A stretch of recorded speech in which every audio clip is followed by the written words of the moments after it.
부르심을 받은 자들의 공동체인 우리는 모두 하나님의 부르심의 소명 앞에 서 있습니다. 그런데 하나님의 부르심을 받은 자들에게 소명 그 이후에 이어서 주어지는 것이 있는데 그것은 사명입니다. 그래서 우리가 소명과 사명을 이렇게 한번 정리해 볼 수 있습니다. 화면으로 한번 같이 두 가지를 정리해 봅니다. 소명은 뭐라고 되어 있습니까? 하나님의 부르심. 그러면 사명은 어떤 것입니까? 같이 읽습니다. 하나님의 부르심을 받은 자에게 맡기신 삶의 방향, 살아가야 할 구체적인 모습입니다. 그래서 사도 바울은 자신의 소명과 사명을 이렇게 정리합니다. 로마서 1장 1절에 이 구절뿐만 아니라 사도 바울은 이렇게 자신을 자주 소개하는데 같이 한번 읽습니다. 예수 그리스도의 종 바울은 사도로 부르심을 받아 하나님의 복음을 위하여 택정함을 입었으니, 그러니까 바울은 사도로 부르심의 소명을 받았고 그 소명 이후에 하나님이 그에게 주신 것은 하나님의 복음을 위하여 그 사도의 직분을 사용할 것, 그것을 하나님은 사도 바울에게 사명으로 주십니다. 오늘 우리가 이 소명과 사명에 대해서 무엇이 다르고 소명 이후에 사명은 어떤 것인지를 우리가 이해하면서 지난주 말씀의 연장선에서 소명의 부르심 이후 맡기시는 사명 앞에서 우리가 기억해야 할 것을 세 가지로 오늘 함께 나눠보기 원합니다. 부르심의 소명, 맡기시는 사명 앞에서 서는 우리가 기억해야 할 첫 번째 사명의 시작은 이렇게 시작됩니다. 같이 한번 읽습니다. 부르심 받은 소명자에게 사명을 맡기시고 사명을 감당할 힘을 허락하십니다. 부르심 받은 소명자에게 하나님께서는 사명을 맡기시고 사명을 맡기고 그냥 두시는 것이 아니라 감당할 힘을 우리에게 허락해 주신다는 것입니다. 첫 번째 본문 에스겔 2장 2절 우리 한번 같이 읽겠습니다. 시작. 그가 내게 말씀하실 때 그 영이 내게 임하사 나를 일으켜 내 발로 세우시기로. 하나님은 우리에게 부르심의 소명을 주시고 그 이후에 사명을 맡기시는데 그것을 감당함에 있어서 중요한 것은 하나님은 우리를 홀로 두지 않으신다는 것입니다. 절대 우리에게 하나님은 사명을 맡기시면서, 사명은 하나님의 일, 미션인데 하나님의 일, 미션, 사명을 우리에게 맡기시면서 절대 우리를 홀로 두지 않으시고 우리에게 하나님의 영을 보내셔서 우리를 매일같이 일으켜 세워주십니다. 왜 그런가 하면 성령에 일으켜 세워주신, 성령의 충만함, 성령의 뜨거운, 하나님은 성경 가운데 성령을 그렇게 표현하실 수 있지만 오늘 말씀은 우리에게 사명에 대해서 설명하면서 성령, 하나님의 영을 뭐라고 구체적으로 설명하냐면 일으켜 세워주시는 영이라고 설명합니다. 이 성령에 일으켜 세워주시는 은혜 없이는 우리는 소명을 받을 때 감격 가운데 받습니다. 소명을 받을 때 하나님이 나를 불러주시는 그 소명 앞에서 우리는 감격합니다. 그런데 소명 앞에서 우리는 감격할 수 있을지 몰라도 하나님의 일으켜 세워주시는 은혜 없이는, 하나님의 영, 성령에 일으켜 세워주시는 은혜 없이는 우리가 사명을 힘있게 감당할 수가 없습니다. 또 사명 앞에서 우리 자신을 건강하게 끝까지 지켜갈 수도 없습니다. 하나님의 영에 일으켜 세워주심의 역사 없이는 니느웨를 향한 부르심의 소명을 받았고 그 이후에 회개를 선포하라는 맡기신 사명을 받았지만 사명의 길 반대로 도망간 요나와 같은 인생이 우리의 인생이 될지도 모릅니다. 그래서 하나님은 우리에게, 또 오늘 에스겔에게 부르심의 소명, 또 나아가야 할 방향, 사명, 하나님의 미션, 하나님의 일을 맡겨주시면서 하나님의 영에 일으켜 세워주심의 은혜로 함께 하고 계시는 것입니다. 사랑하는 여러분, 이미 예수 그리스도의 자녀로 부르심의 소명을 받은 저와 여러분에게 하나님은 오늘도 이 주일 아침 예배를 통해서 각자에게 모두 다른 새로운 사명을 부여하고 계십니다. 놀라운 것은 같은 설교를 듣고 같이 예배를 드려도 각자의 영혼에 하나님은 다 다르게 찾아가셔서 그 영혼을 일으켜 세워주시고 또 저와 여러분의 영혼의 발을 굳건히 세워주시고 또 우리에게 하나님의 사명을 구체적으로 맡겨주신다는 사실입니다. 그런데 왜 하나님은 사명을 맡기실 때 언약의 말씀만 주셔도 되고 아니면 우리에게 어떤 하나님의 복을 허락하셔도 되는데 왜 하나님의 영으로 우리를 일으켜 세우실까요? 왜 그런가 하면 여러분, 소명과 사명은 다르다고 했습니다. 소명은 하나님과 나의 1대1의 관계입니다. 그런데 사명은 다릅니다. 사명은 하나님과 나 이외에 나에게 맡기시는 대상자가 따라오고 나에게 맡기시는 삶의 자리와 모습과 문제가 따라옵니다. 그런데 오늘 본문 3절, 4절을 세번역 성경으로 보면 하나님은 우리에게 사명을 맡기시는데 그 사명의 본질에 대해 이렇게 설명하십니다. 우리 한번 같이 읽습니다. 사람아, 내가 너를 이스라엘 자손에게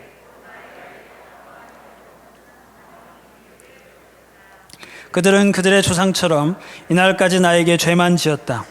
얼굴이 뻔뻔하고 마음이 굳을 대로 굳어진 바로 그 자손에게 내가 너를 보낸다. 너는 그들에게 주 하나님께서 이와 같이 말씀하신다 하고 말하여라. 하나님은 우리에게 사명을 맡기시면서 우리에게 사람을 맡기시고 또 감당해야 할 어떤 삶의 모습을 맡기십니다. 그런데 오늘 성경은 우리에게 맡기시는 그 사명의 대상자, 우리에게 맡기시는 삶의 모습, 우리에게 맡기시는 문제의 본질을 뭐라고 이야기하냐면 하나님을 떠나 있는 자, 마음이 굳을 대로 굳어진 자라고 말합니다. 사랑하는 여러분, 그런 사명의 대상을 향해 하나님이 우리를 보내시면서 우리의 힘으로는 절대 그것을 감당할 수 없기 때문에 하나님의 영을 우리에게 보내주셔서 먼저 사명 앞에, 여러분 기억하십시오. 사명 뒤에가 아닙니다. 사명을 우리에게 주시기 전에 하나님은 본문도 그래서 어떻습니까? 3절, 4절 앞에 어떤 말씀이 있습니까? 하나님의 영이 우리를 일으켜 세워주셨다는 분명한 선후 관계가 있습니다. 하나님은 우리를 사명의 이 본질의 자리를 우리에게 맡기시면서 우리를 먼저 하나님의 영으로 일으켜 세워주시는 것입니다. 우리의 힘으로는 절대 감당할 수 없기에 하나님은 우리를 홀로 두지 않으시고 하나님의 영을 우리에게 보내주셔서 그저 감동 감화하시는 것이 아니라 우리를 일으켜 세우시고 우리의 발을 굳건하게 하시는 것입니다. 사랑하는 우리 서산가족 여러분, 부르심의 소명을 받으셨습니까? 하나님이 여러분에게 또 무언가 구체적인 행동과 사명도 맡기셨습니까?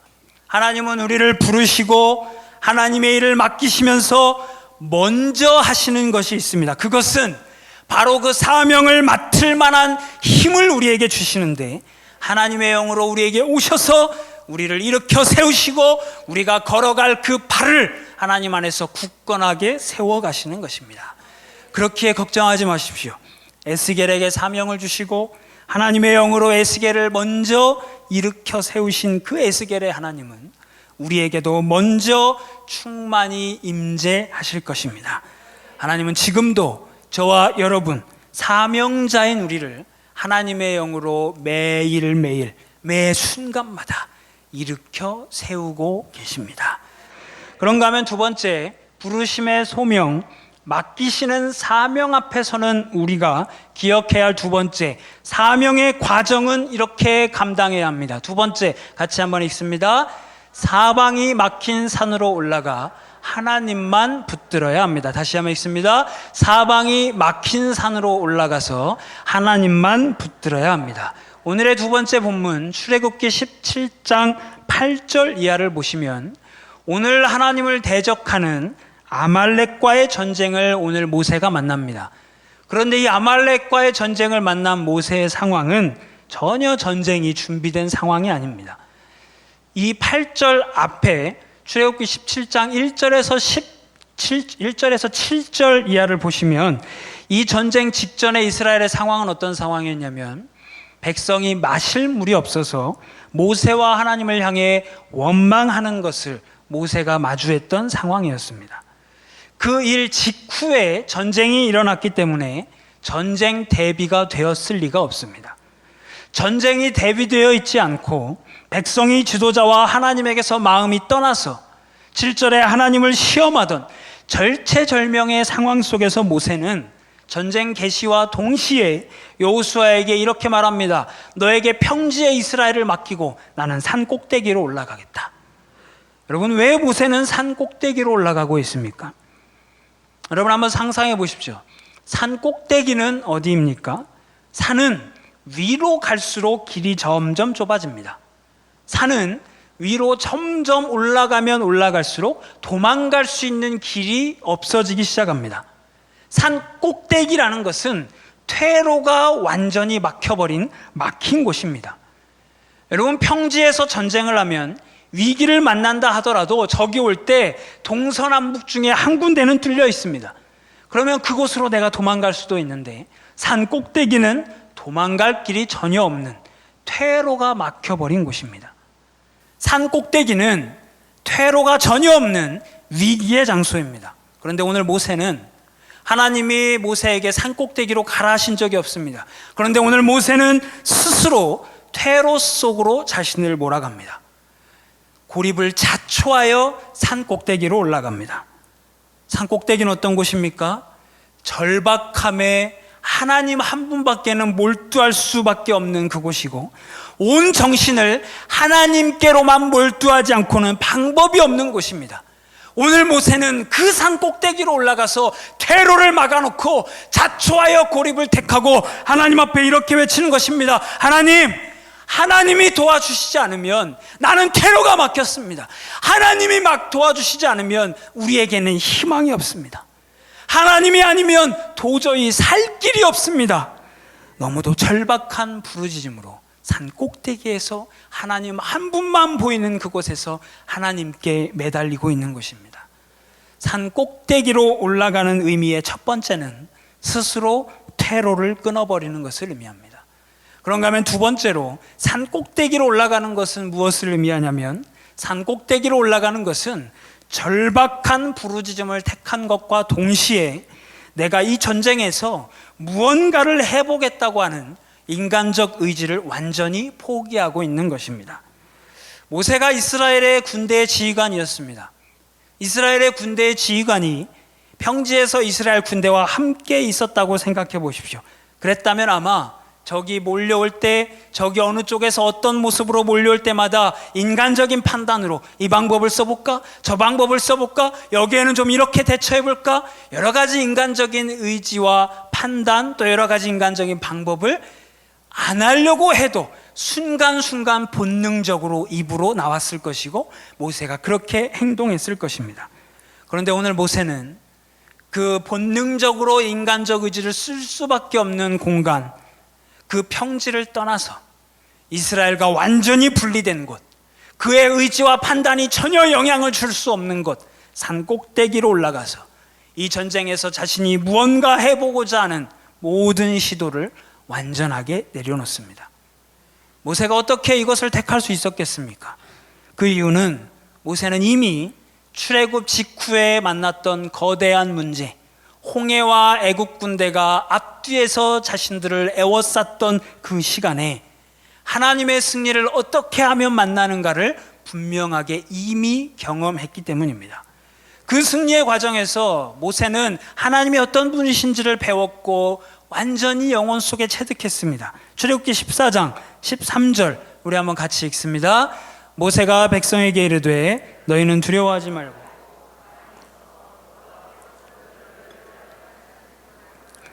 너희가 오늘 본 애굽 사람을 영원히 다시 보지 아니하리라. 과거에 사명의 첫 출발에서 홍해의 문제를 만났을 때 모세가 만났던 하나님은 앞에는 거대한 홍해, 뒤에는 애굽 군대 사이에 끼어버린 그에게 이렇게 말씀하시는 하나님이었습니다. 가만히 서서 지켜봐라. 말씀하시는 그 하나님을 모세는 분명히 만났습니다. 너희가 하려는 모든 인간적인 판단, 모든 합리적인 도구, 너희의 모든 의지들을 내려놓고 문제 앞에 섰을 때는 그 상황의 모든 판단들을 내려놓고 하나님을 바라봐라. 하나님만 의지해라. 하나님에게만 시선을 두어라. 그 하나님, 그렇게 말씀하시는 하나님을 모세는 분명히 이전에 경험했습니다. 그래서 그 말씀에 순종했을 때, 가만히 서서 모든 인간적인 의지들을 내려놓았을 때 홍해를 해결하시고 애굽 군대를 순차적으로 해결하시는 것이 아니라 한 번에 두 문제를 해결하시는, 홍해를 가르시고 가르셨던 바다를 이스라엘 지나간 후에 다시 덮으셔서 애굽 군대 모두를 그곳에서 수장시켜 버리시는 두 가지 문제를 한 번에 해결하시는 하나님을 모세는 분명하게 경험했기 때문에 오늘도 모세는 문제 앞에서 전쟁 대비가 전혀 되지 않은 상황 가운데 전쟁을 만났지만 이 절박한 상황 속에서 홍해의 하나님을 모세는 다시 떠올립니다. 사명의 첫걸음에 함께 하셨던 그 하나님을 떠올리면서, 그렇지, 우리 하나님은 내 온 마음 전부를 하나님께 집중하기를 원하시는 하나님이시지, 내가 모든 퇴로를 끊고 다시 한번 나의 온 마음 전부를 하나님 앞에 드려야지. 자신 홀로 산 꼭대기로 올라가 아론과 훌과 함께 그 자리에서 그 이스라엘을 향해 하나님에게만 몰두하여 기도하는 것을 택하는 모세인 것입니다. 사랑하는 서산가족 여러분, 우리 하나님은 사명자인 우리가 사명의 길을 걸어가는 과정 가운데서 평지에 있지 않고 산 꼭대기로 올라가서 나의 모든 마음의 퇴로를 끊어버리고 절박하게 하나님 한 분에게만 매달리기를 원하고 계십니다. 사랑하는 여러분, 안 되면 말지, 안 되면 저거 하면 되지, 아닙니다. 그것을 마치 내 마음이 넓게 열려 있는 것처럼, 여유 있는 마음인 것처럼 착각해서는 안 됩니다. 안 되면 말지, 다른 길이 있겠지 라는 말은 우리가 스스로 마음의 퇴로를 이미 만들어 놓았다는 뜻입니다. 하나님 앞에 매달리지만, 기도하지만 응답하지 않으면 저거 하면 되지 뭐, 저 길로 가면 되지 뭐, 이것은 하나님께 모두 걸고 절박하게 매달렸다가 그 기도를 안 들어주시면 어떡해? 그럼 내 마음이 너무 무너질지 몰라. 그러니 애초부터 마음을 비우고 기도하자. 사랑하는 여러분, 애초부터 마음을 비우고 하나님 앞에 기도하는 것을 어떤 분들은 내려놓음이라고 말합니다. 그런데 이것은 절대 내려놓음이 아닙니다. 이것을 내려놓음이라고 합리화하지 마십시오. 그것은 내려놓음의 믿음이 아니라, 하나님 기도해보지만 안 되시면 이걸 할게요, 이것은 믿음 있는 표현 같지만 내려놓음의 믿음이 아니라 오히려 내 마음의 퇴로를 스스로 만들어 놓고 언제든지 하나님의 도움을 받지 못하면 내가 대신할 무언가를 만들어 놓고 있는 중간지대의 믿음입니다. 중간에 서서 이것도 저것도 하나님 안에서 온전하게 매달리지 않는 중간지대의 믿음. 이 중간지대의 자리에 하나님은 오실 수 없습니다. 이 중간지대의 자리에 하나님은 하나님의 기적을 보이실 수 없습니다.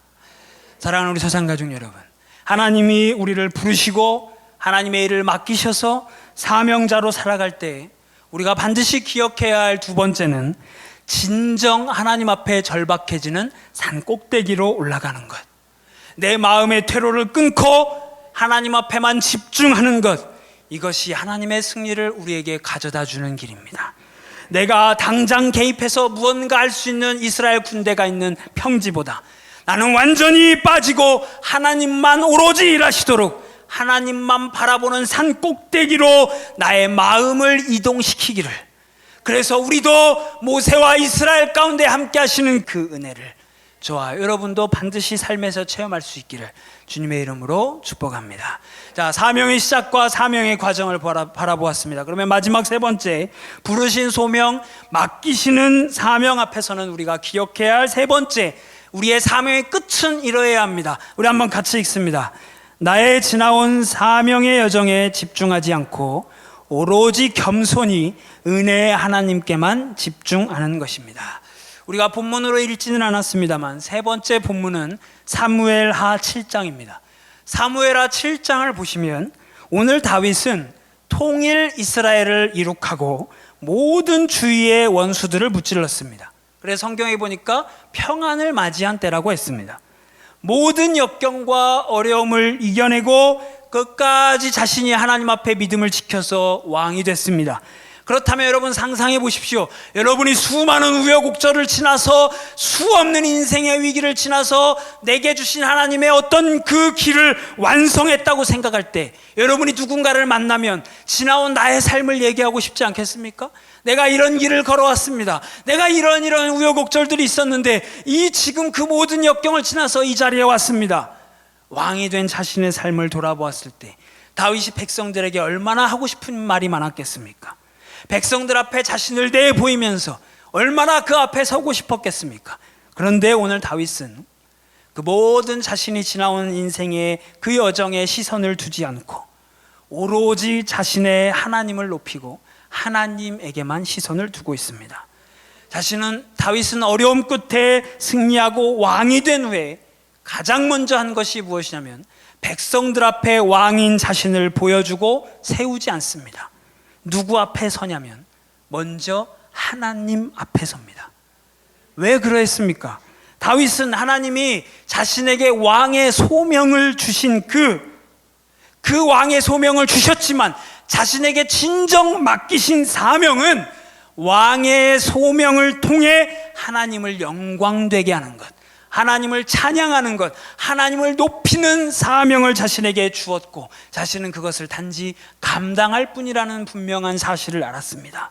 이것이 사명을 맡은 자가 사명을 붙잡으며 마음의 목적으로 삼아야 하는 인생의 우선순위입니다. 다윗의 인생 목적은 이것이었습니다. 자신을 부르신 왕의 자리를 통해 하나님의 이름을 높이고 그 은혜를 찬양하는 것. 그래서 다윗은 이렇게 행동합니다. 사무엘하 7장 18절 우리가 한번 같이 읽습니다. 시작. 다윗 왕이